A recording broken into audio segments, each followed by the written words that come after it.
आपने भाग जाना, मुझे पता है, तो आपने इधर रहना है। तो जिन्होंने इधर रहना है वो देखे आपके बच्चों के साथ भी कल को ऐसा होगा तो फिर हम लोगों ने आवाज उठानी है आपकी, हम लोग उठाएंगे आपकी आवाज। इन लोगों ने कुछ नहीं करना, इन लोगों ने तो आपको टिश्यूओं की तरह इस्तेमाल करते हैं। इनका काम ही यही है, टिश्यूओं की तरह इस्तेमाल करो, बाद में मरवा दो या पुलिस मुकाबला करा दो या कुछ और कर दो। ये इनके इनके इनकी ये तरीक लिखी गई है, इनके ऊपर लानते पड़ गई हैं। अब लानते पड़ेंगे यार, ख्वाजा असद तेरे पे भी करोड़ों बार लानतें ही पड़ेंगे, याद रख ले। तेरी ऐसी की तैसी ख्वाजा रगड़ू। यकीन करें ये कैसे कैसे ये लोग हैं। तो सियालकोट के मेरे स्पेशल सियालकोट के मेरे दोस्त अब जितने लोग मिलने वाले हैं सब, यार कम से कम इस बार आपने ना हक सच को वोट देना है। मेरे कहने पे वोट ना दें किसको, जो हक का बंदा होगा, जो सच का बंदा होगा उसको वोट देना है। जो फर तर के आएंगे ना उनको वोट नहीं देना। आपने अपने बच्चों के साथ ज्यादती कर लेनी, याद रख लें। और पूरे पाकिस्तान के लोगों सोच ध्यान लगा के सोच से वोट देना है। बिकने बकाने वाले काम नहीं करने। बिकेंगे 10,000 लाख 2 लाख 3 लाख खत्म हो जाता है, लेकिन आपके बच्चे गुलाम हो जाएंगे। और उन्होंने आपके अय्याशियां मारनी है दूसरे कंट्री में, इधर उधर। फिर आपके पास बिजली के बिल, खाने के, आटा चीनी दाल सब इनके कब्जे में है, तो इन्होंने रेटें बढ़ा देनी है। रेट बढ़ाएंगे, फिर सोचने की बातें हैं। ठीक है, ये सुनिए जरा। शर्म आदमी उनकी बीवियों के गिरे बालों को डाला जाता, देखें कितनी बुरी बात है। और ये वही हसन है पाकिस्तानियों जिसको मरियम नवाज ने शाबाश दी थी। लो देखा है, डीपीओ साहब ये डायरेक्ट आपसे कह रहे हैं कि मरियम नानी 420 अब 840 बन गई हुई है।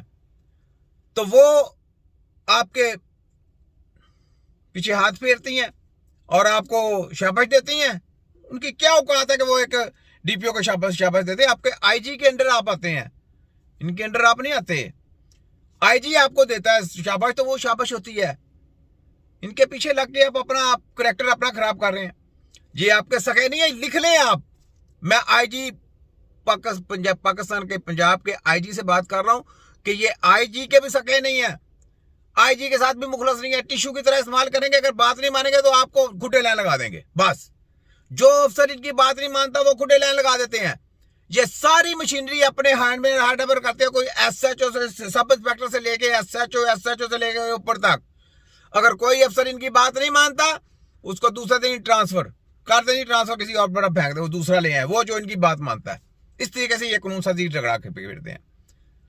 ठीक है, तो डीपीओ साहब सोचे आप किधर जा रहे हैं। ऐसा कल को आपके घर में भी होना है तो आप ऐसे, आपका सर ऐसे होना है, फिर ऐसे तो मुस्कुराते नहीं है। दुख वाली बात है, किसी की वालदा की इज्जत को दाग लगाना बहुत बुरी बात होती है। सुने आगे। मेरे और मेरी फैमिली के साथ उतरा हुआ है। 2022-14 मई के जलसे में भी इसने बुलडोज किया था। ये भाई साहब खड़े हैं यहाँ यारवाई से, इन्होंने कवर किया। अमर भाई साहब ने हर जगह ने कवर किया, सबने दिखाया। उस वक्त भी इस डीपीओ ने बर्बरियत और जुल्म किया था शहर में। उसके बाद इसी डीपीओ की क़यादत में 9 मई को मेरे घर पे हमला हुआ। उस हमले के पीछे भी ख्वाजा आसिफ था। ख्वाजा आसिफ की मां पे डीपीओ हसन ने 9 मई को मेरे घर पे हमला किया। कल रात भी सियालकोट की पुलिस, मैं समझता हूँ जब बंदी बनी हुई है ख्वाजा आसिफ की, उसके कहने पे मेरे घर पे हमला हुआ। मेरा पहला मुतालबा ये है, chief election commissioner of Pakistan से सिकंदर सुल्तान राजा साहेब, सियालकोट की आवाम आपकी तरफ देख रही है। इस डीपीओ हसन के होते हुए कोई फेयर एंड फ्री इलेक्शन नहीं हो सकता सियालकोट में। कोई 8 फरवरी को फेयर एंड फ्री इलेक्शन नहीं होगा। ये देखेंगे आप लोग। के साथ मेरे घर में घुसी है। एक मिनट, कोई सर्च वारंट नहीं था। देखा है आपने, ये बात है कि कोई सर्च वारंट नहीं था, कुछ ऐसा नहीं था। बस आपने जो कुछ करना था डीपीओ साहब आपने दिखा दिया कि आप क्या कर रहे हैं। गवर्नमेंट का काम नहीं, आप काम कर रहे हैं, आप किसी के और अंडर काम कर रहे हैं। तो ये हाल है हमारे कानून का। मैं पाकिस्तान के दारों से कहता हूं, पाकिस्तान किधर जा रहा है? अगर ऐसे ही दारे रहेंगे, ऐसे ही सब कुछ रहेगा, तो मुल्क किधर जाएगा? लोग किधर जाएंगे? अवाम को इंसाफ नहीं मिलेगा तो किधर जाएंगे? किधर जाएंगे? बताएं, कौन सा दरवाजा है जो खड़काएंगे? सोचें। ले अगला अगला आगे भी सुना। मैं ख्वाजा सबको एक पैगाम देना चाहता हूँ, और मेरा ये पैगाम ख्वाजा आसिफ तक आपने पहुंचाना है। कान खोल के सुन लो ख्वाजा साहब, जिस बगैरती और जिस बेशर्मी में तुम उतरे हो, हिम्मत करो, इखलाकी जुर्रत का मुजाहरा करो, इलेक्शन के मैदान में मेरी माँ का मुकाबला करो 8 फरवरी को।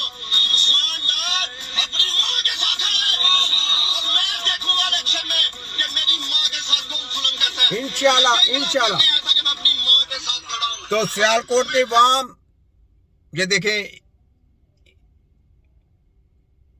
एक वालदा, एक बेटे की वालदा जब इलेक्शन में खड़ी होगी, इसके मुकाबले में ख्वाजा आसिफ उर्फ डकैत उर्फ मर्डर मैन उर्फ ब्लैकमेलर उर्फ फ्रॉडिया, तो आपने इसके मुखालिफ होके पुरजोर तरीके से